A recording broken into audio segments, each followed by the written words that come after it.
Assalamualaikum warahmatullahi wabarakatuh. Perkenalkan, saya adalah Imam Abdul Khalik Almanan. Saya mahasiswa PPG UIN Salatiga batch 1 tahun 2025. Inilah video pembelajaran saya.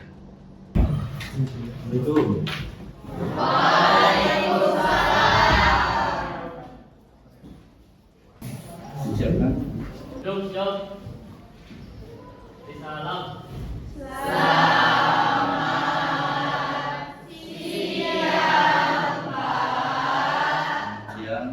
Assalamualaikum warahmatullahi wabarakatuh. Waalaikumsalam warahmatullahi wabarakatuh. Untuk kelas 11 TKJA, sebelum kita mengawali kegiatan pada pagi hari ini, mari kita awali dengan tadarus Al-Quran bersama. Terakhir kemarin sampai surat An-Nisa ayat 1. Ya, silakan untuk dibuka, bisa dengan menggunakan Al-Quran ataupun menggunakan HP. Silakan untuk bisa dilaksanakan. Sudah siap? Ya. Mari kita mulai.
Mudah-mudahan dengan bacaan dan rutinitas keseharian kita bisa menjadikan yang pertama dipermudah kita dalam mencari ilmu, yang kedua ilmu yang kita peroleh menjadi ilmu yang bermanfaat di dunia atau akhirah. Allahumma amin. Selanjutnya sebelum kita masuk materi, saya akan mengabsen dulu. Aisyah, Aulia, hadir. Aziz, hadir. Arisa, Hadir. Cinta Bella, Hadir. Dahliana, Widya, Maiza, Zaka. Alhamdulillah pada siang hari ini untuk kelas 11 TKJA bisa hadir semuanya. Mudah-mudahan apa yang kita lakukan di siang ini dicatat sebagai amal ibadah. Amin. Dari materi yang kemarin saya sampaikan, dari yang pertama memandikan, mengkafani, menyolatkan, nanti materi yang kita bahas, dan menguburkan. Dari materi memandikan dan mengkafani, ada yang mau ditanyakan? Silakan. Ya, silakan Mas Rehan. Itu untuk menyatakan harus ditulis berapa dan kapannya kasus itu berapa, Pak? Ya, pertanyaan yang bagus. Jadi pertanyaan dari Mas Rehan, tadi dia bertanya, untuk mengkafani jenazah laki-laki dan perempuan itu ada perbedaan dalam bilangan jumlah kain kafannya. Ya. Secara hukum itu pada intinya, manakala kondisi darurat itu minimal 1 helai kain kafan, minimal ini ya. Dan itu tidak harus kain yang berwarna putih, boleh apa saja, yang penting kain itu bersih dan suci. Tapi umumnya di masyarakat kita itu menggunakan kain yang berwarna putih ittiba kepada Nabi. Sehingga di masyarakat kita ketika jenazahnya laki-laki itu lembaran kain kafannya itu 3, perempuan itu 5. Atau boleh lebih dari itu, ataupun boleh kurang ketika kondisi darurat, misalkan jenazahnya kondisinya kurang. Jadi ketika mengkafani jenazah laki-laki itu umumnya itu menggunakan 3 helai kain kafan. 3 helai kain kafan, diantaranya yang pertama itu 2 lembar kain untuk penutup seluruh tubuh. Kenapa kok 2 lembar? Karena jenazah ketika di kafan ini harus dalam keadaan tertutup auratnya. Sementara kain kafan yang ada di pasar itu umumnya tipis, sehingga ketika 1 lembar dikhawatirkan masih kelihatan atau transparan, sehingga para masyarakat orang Sumut dulu itu menggunakan 2 lembar. Tujuannya agar biar tidak transparan, biar tidak kelihatan, tidak tembus. Jadi laki-laki minimal 3 helai. 1 lembar kain basahan, untuk ini kain basahan menutup aurat dari pusar sampai lutut, dan 2 lembar kain untuk penutup seluruh tubuh. Sama seperti ketika laki-laki masih hidup, laki-laki masih hidup pun membutuhkan 3 lembar kain, diantaranya baju, celana, dan dalam. Jadi laki-laki 3, hidup ya juga mati butuh 3 lembar, hidup juga butuh 3 lembar. Sama seperti perempuan, perempuan pun ketika meninggal itu minimal 2 lembar atau 1 lembar kalau kondisi darurat, dan umumnya itu 5 lembar. 5 lembar itu untuk apa saja? 1, 2 lembar kain penutup seluruh tubuh, 1 lembar kain untuk cadar, kerudung, 1 lembar untuk baju, dan 1 lembar untuk kain basah. Sama seperti ketika wanita hidup itu butuh 3 lembar. Wanita asal ada kerudung, baju, rok, dan 2 di dalam itu sudah itu kayak gitu mas. Jadi minimal itu 1 lembar ketika kondisi darurat, tapi umum di masyarakat itu laki-laki 3, perempuan 5. Tapi tidak menutup kemungkinan ketika lebih ataupun tadi. Ada lagi yang mau tanya? Tidak ada? Ya. Sebelum kita melanjutkan, saya ingin bertanya, tadi malam kira-kira Anda itu belajar atau tidak tentang materi yang kemarin saya sampaikan? Belajar? Saya ingin mengetahui berapa jauh Anda dalam belajar. Coba maka tolong saya bacakan ayat yang berkaitan dengan kematian. A'udzubillahi minasyaitonirrajim. Bismillahirrahmanirrahim. Kullu nafsin dha'iqatul maut wa innama tuwaffawna ujurakum yawmal qiyamah. Faman zuhziha 'anil nari wa udkhilal jannata faqad faz. Wa ma hayatud dunya illa mata'ul ghurur. Terima kasih, bagus. Kira kasih tepuk tangan untuk Pak.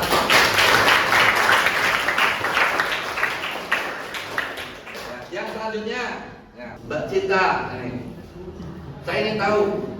Kemarin saya menyampaikan tentang kewajiban yang harus kita lakukan kepada orang yang meninggal, yang dikenal dengan fardu kifayah. Apa yang dimaksud dengan fardu kifayah, Mbak Cinta? Yang keras. Fardu kifayah itu artinya kewajiban yang wajib dilakukan oleh tiap-tiap muslim, namun apabila sudah dilakukan, maka kewajiban itu sudah. Contohnya? Di lingkungan masyarakat, contohnya Pak kaum yang sudah memandikan atau mengurusi jenazah, maka yang lain sudah dilakukan. Ya, bagus. Tepuk tangan buat kita. Terima kasih Anda sudah belajar, dan 2 sampel tadi anak tadi teman Anda, insya Allah saya husnudzon semuanya belajar semuanya. Belajar ya. Kita lanjutkan materi yang selanjutnya, yaitu tentang menyolatkan jenazah. Jadi yang termasuk di dalam fardu kifayah tadi yang disampaikan oleh Mbak Cinta. Jadi kita punya kewajiban yang harus dilakukan tiap-tiap mukmin, namun kewajiban itu gugur manakala sudah ada yang melaksanakan. Di antaranya yang pertama yaitu memandikan, yang kedua mengkafani, yang ketiga menyolatkan, yang keempat adalah menguburkan. Untuk pertemuan kali ini yang kita bahas yaitu tentang menyolatkan jenazah. Untuk pertemuan yang akan datang nanti kita membahas tentang bagaimana cara menguburkan jenazah. Kemarin kita sudah membahas tentang bagaimana cara memandikan jenazah, bagaimana cara mengkafani jenazah. Jadi kewajiban yang ketiga setelah kita mengkafani jenazah itu ada dua kewajiban lagi yang harus kita lakukan, yaitu menyolatkan jenazah.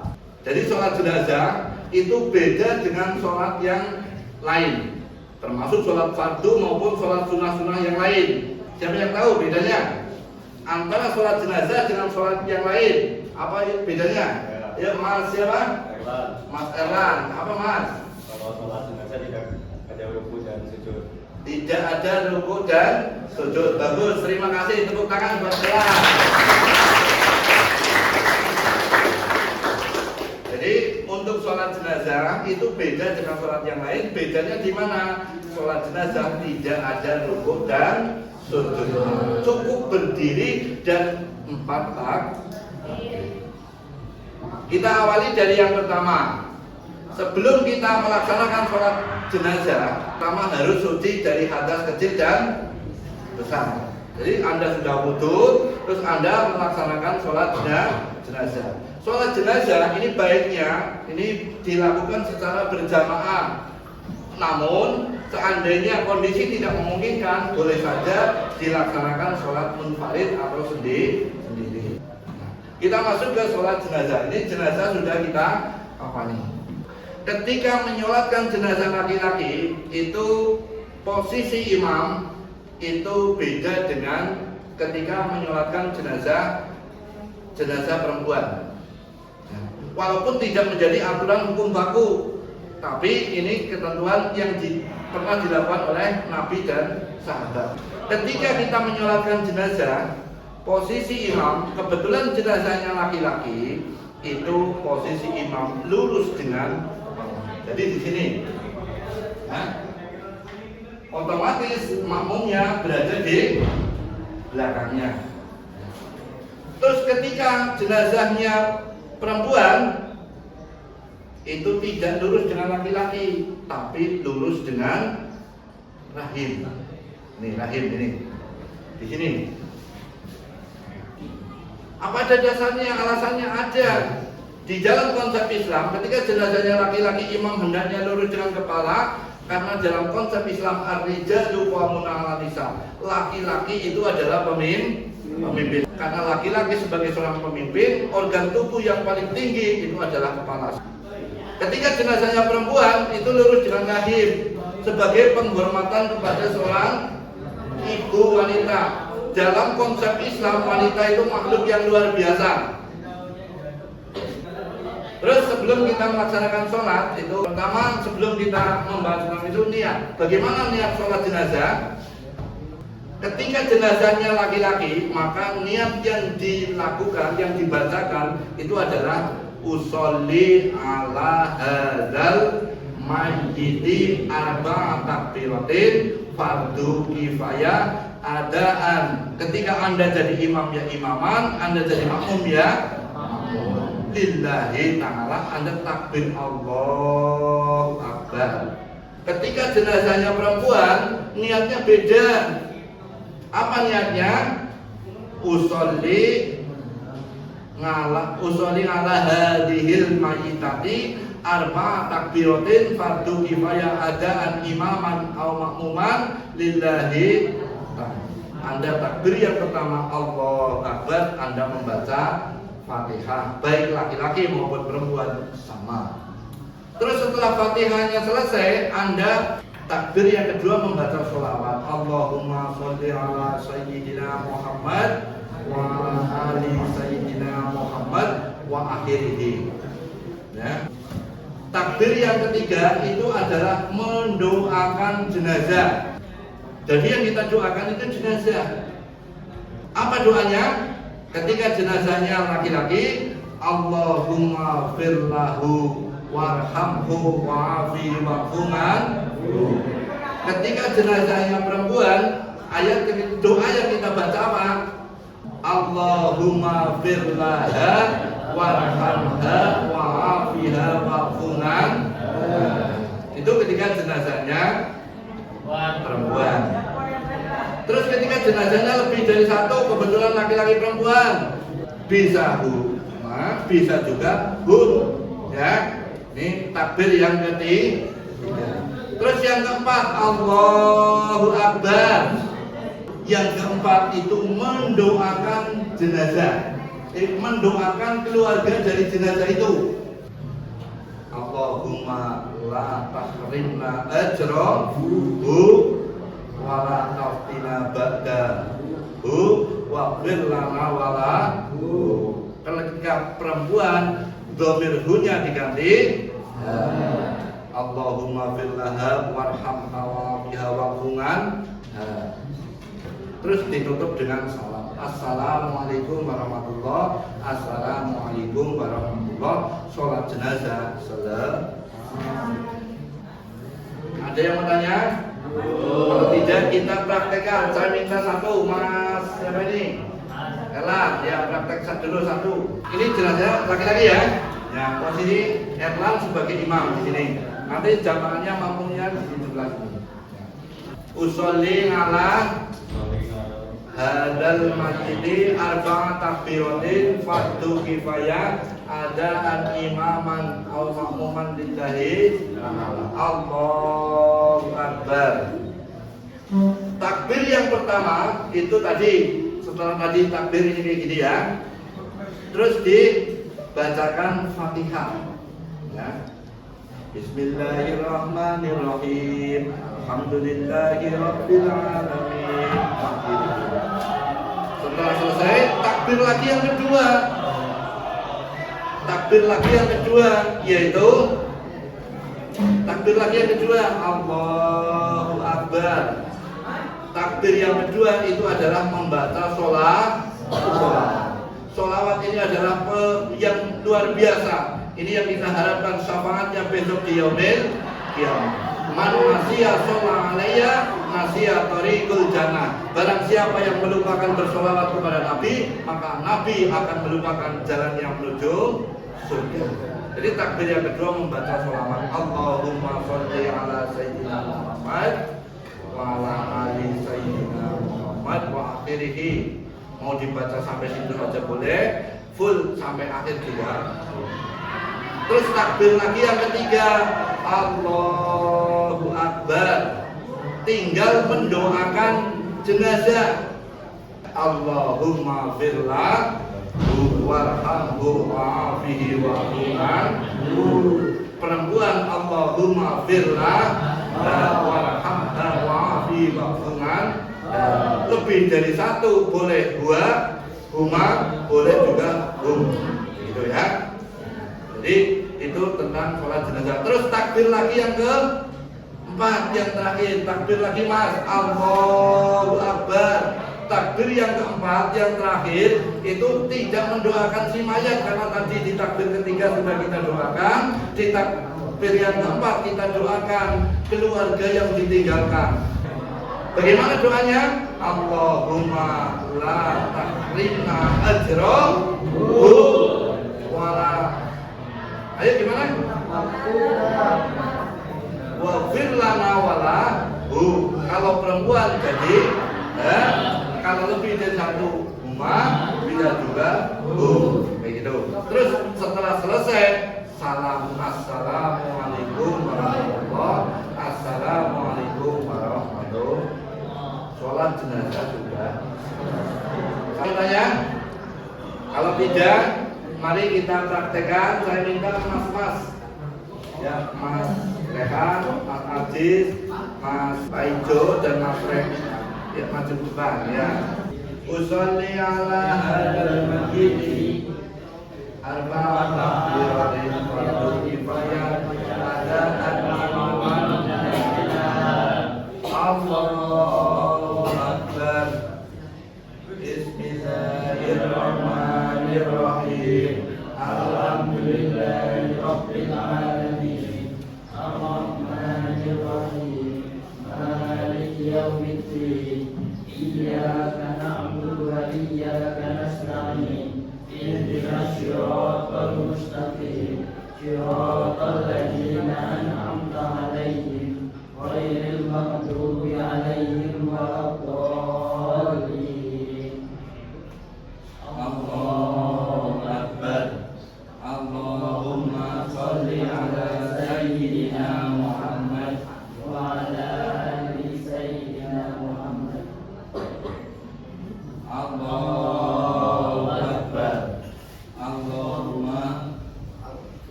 Takbir lagi yang keempat. Allahu Akbar. Allahumma la tahrimna ajrahu.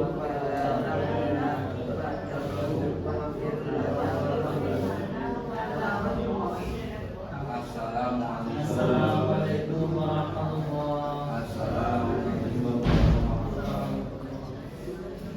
Selesai sholat jenazah sudah. Ini sholat jenazah. Ya silakan duduk di tempat Anda. Sudah paham ya?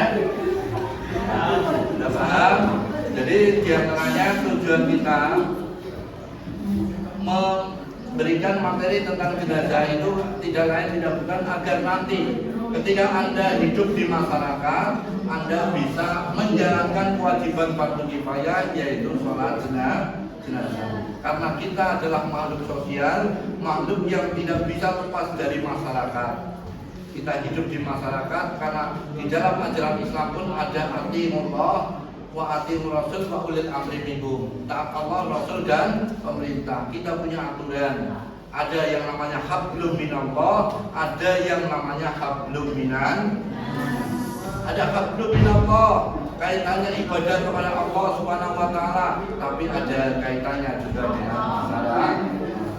Ada yang namanya ibadah mahdoh, ada juga ibadah ghairu mahdoh. Ibadah mahdoh langsung berhubungan dengan Allah. Sholat, puasa, zakat itu langsung dengan Allah. Tapi ada juga ghairu mahdoh, lewat niatnya ibadah kepada Allah, tapi melalui wasilah umatnya ataupun ciptaannya. Anda dirasa Allah menciptakan misalkan makhluk ayam, Anda makani ayam, memberikan makan ayam, itu niat bisa untuk niat ibadah. Saya mau memberikan makan kepada ayam, niat ibadah, karena ini adalah makhluknya Allah Subhanahu. Islam itu mudah, tapi jangan gitu.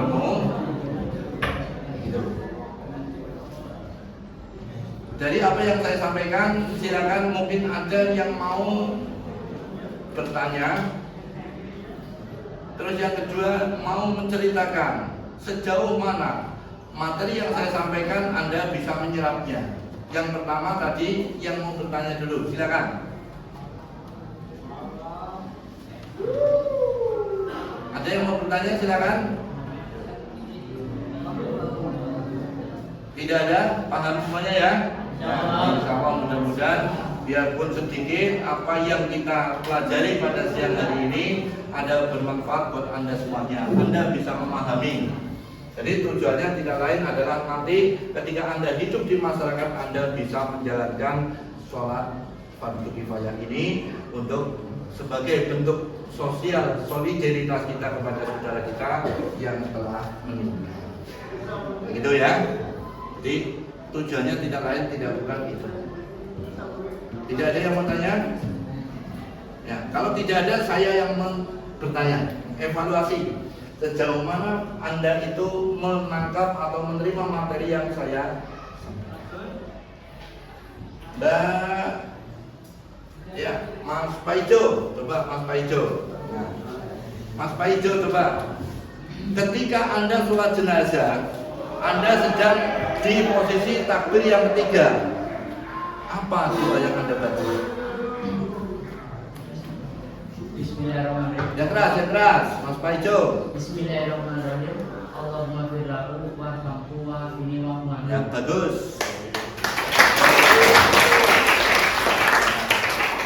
Terus yang selanjutnya, Mbak. Ini Mbak siapa ini? Ya, Mbak yang cantik ini. Ya, ketika Anda mau menyolatkan jenazah, niat Anda ketika posisi Anda sebagai imam, niatnya itu bagaimana, Mbak? Dan kebetulan jenazahnya perempuan. Yang keras, Mbak. Bismillahirrahmanirrahim.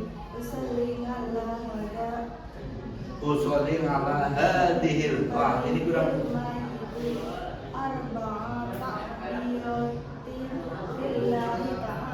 Ya, ada yang bisa melengkapi walaupun sudah benar tapi masih gradul-gradul ini ya. Tadi mungkin tertidur ini. Ya Mbak, nih coba bagaimana niatnya ketika jenazahnya itu perempuan?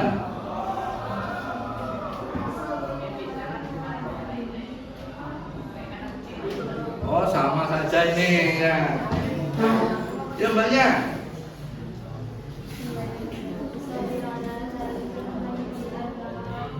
Takbiratin.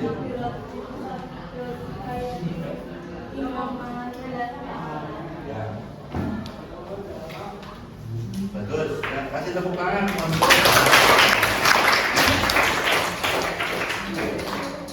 Ya.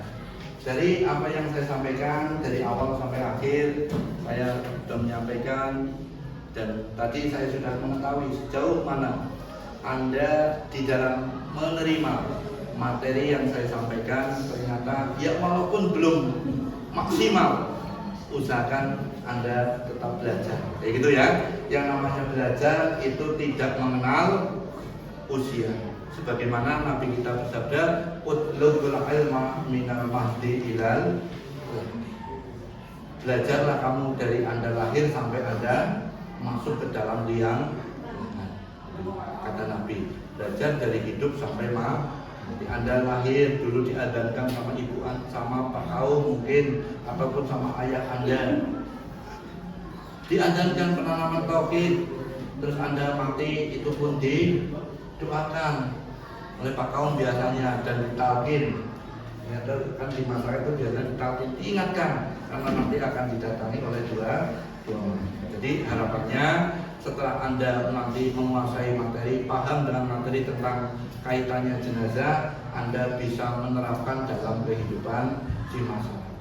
Karena kita adalah makhluk sosial, kita hidup di masyarakat, kita harus bisa membaur dengan masyarakat. Itulah ajaran Islam yang sejati. Tidak hanya hablum minallah, tapi hablum minannas juga. Dari apa yang saya sampaikan sudah tidak ada yang mau ditanyakan? Tidak ada, paham? Saya kira itu berhubung waktu kita yang sudah cukup, sudah waktunya melaksanakan sholat zuhur, saya akhiri. Billahi taufiq wal hidayah, wallahul muwaffiq ila aqwamit thoriq. Assalamualaikum warahmatullahi wabarakatuh. Waalaikumsalam.